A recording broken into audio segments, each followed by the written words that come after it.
और स्टार दुनिया के मुअज़्ज़िज़ नाज़रीन को शेख उवैस का सलाम अर्ज़ है। पाकिस्तान के अदालती निज़ाम के तहत जारी करदा फैसलों में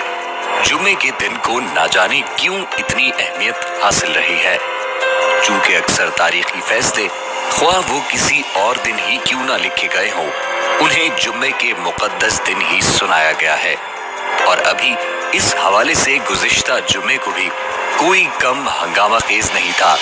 जब एहतसाब अदालत के मुहतरम जज ने पाकिस्तान के साबिक वज़ीर आज़म और मारूफ तरीन सियासी जमात मुस्लिम लीग नून के सरबराह के खिलाफ एवन फील्ड केस का फैसला सुनाया।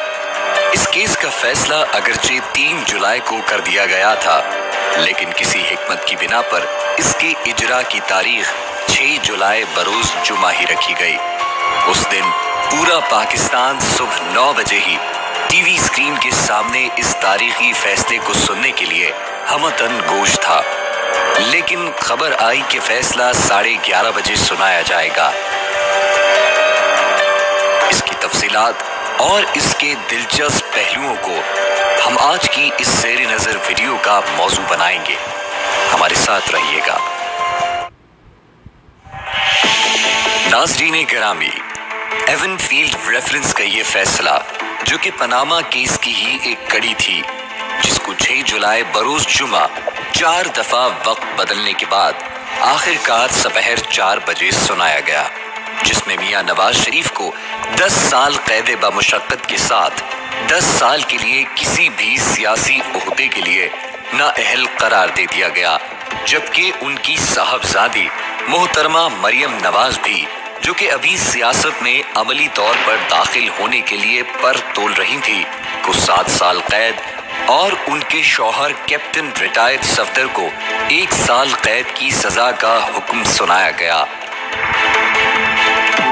और जैसा कि हम में से अक्सर दोस्त जानते हैं कि इन दिनों मियां नवाज शरीफ अपने खिलाफ चलने वाली जहरीली हवाओं के ज़ेरे असर अपने असल घर लंदन में मुकीम हैं,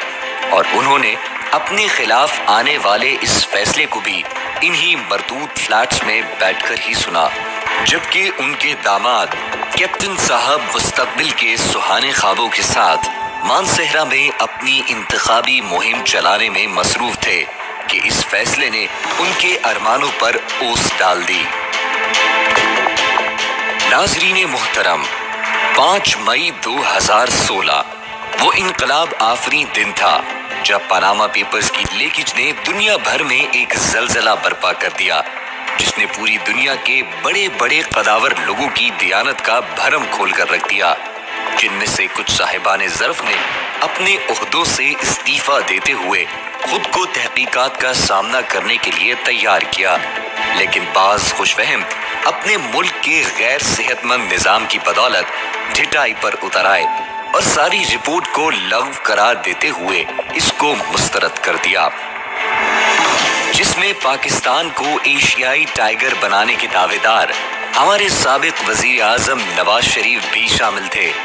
लेकिन नाज़रीन, हम उम्मीद रखते हैं कि आप में से अक्सर दोस्त इस हकीकत से इत्तेफाक करेंगे कि जब दस्ते कुदरत किसी को अपनी गिरफ्त में लेने का फैसला करता है तो सबसे पहले उसकी अक्ल को सलब कर लिया जाता है, जिसके बाद उससे गलत फैसले होना शुरू हो जाते हैं, और ऐसा ही हुआ। मियां नवाज शरीफ ने इस मामले को गलत रंग देने के लिए सबसे पहले पाकिस्तान की पार्लियामेंट को इस्तेमाल करने का फैसला किया और कौमी असेंबली में लंदन के उन फ्लैट्स के बारे में वजाहत करने की मजहूलाना कोशिश की जिनकी मिल्कियत के बारे में उनके साहिबजादगान और मरियम बीबी मुतज़ाद बयानात जारी कर चुके थे। लेकिन उनकी इस तकरीर ने मामले को उलझाने में और भी संगीन किरदार अदा किया, जिसने आखिरकार उन्हें सुप्रीम कोर्ट में अपने दावों को सच्चा साबित करने के लिए मजीद कई और झूठ बोलने पर मजबूर कर दिया। जबकि बुरा हो मियां साहब और उनके उन खुशगुलू तर्जुमानों का, जिन्होंने अपने शाह से ज्यादा शाह के वफादार बनते हुए उन्हें बदनामे जमाना कतरी खत को अदालत में पेश करने का मशवरा दे दिया, जिसने इस केस में मजीद उलझाव पैदा कर दिए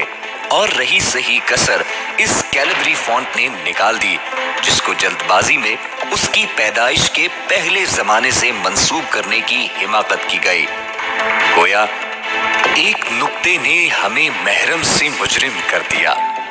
ایک نقطے نے ہمیں محرم سے مجرم کر دیا۔ ہم وفا لکھتے رہے اور وہ جفا پڑھتے رہے۔ ناظرین ذی وقار، اگر 11 ماہ کے اس طویل سفر پر نگاہ ڈالی جائے تو اس میں کئی ایسے موڑ آتے ہیں جن سے یہ ظاہر ہوتا ہے کہ مسلم لیگ کے قیمتی دماغوں نے روز اول سے صرف عدالت کا وقت ضائع کرنے کی کوشش کی، جبکہ اس کیس میں اپنے دفاع کے لیے ان کی جانب سے کوئی بھی جاندار کوشش سامنے نہ آ سکی، جس کے یقینی معنی یہ لیے جا سکتے ہیں کہ ان کے دامن میں سچ نام کی کوئی چیز نہیں تھی، لیکن وہ شاید اس حقیقت کو بھول گئے تھے کہ وقت بہرحال اپنے فیصلوں میں آزاد ہوتا ہے۔ اور پھر 6 جولائی 2018 کا وہ تاریخی دن آ ہی گیا جب اس فیصلے کے بعد پاکستان کی ہر دیوار پر وقت کی یہ تحریر واضح الفاظ میں لکھی ہوئی نظر آنے لگی کہ چننے بھی نہ پایا بتے پندار کے پرزے، چننے بھی نہ پایا بتے پندار کے پرزے۔ وہ شخص خیالوں میں زمانے کا خدا تھا، اور اب جبکہ فیصلہ ہو چکا لیکن ہمارے نظام کے مطابق میاں نواز شریف اور ان کے ہمراہی مجرم یہ حق رکھتے ہیں کہ 1 ماہ کے اندر احتساب عدالت کے اس فیصلے کے خلاف عدالت عالیہ میں اپیل کر سکیں، اور یہ اپیل ان کی غیر حاضری میں ان کا وکیل بھی کر سکتا ہے۔ لیکن معروضی حالات کے تناظر میں اس راکھ سے کسی چنگاری کا برآمد ہونا ایک معجزہ ہی ہو سکتا ہے۔ ناظرین، اندری حالات ہم مسلم لیگ کے شاہینوں کو دلاسا دیتے ہوئے یہی کہہ سکتے ہیں کہ وقت کا فیصلہ قبول کرو، وقت کا فیصلہ قبول کرو، چل پڑی جو ہوا قبول کرو۔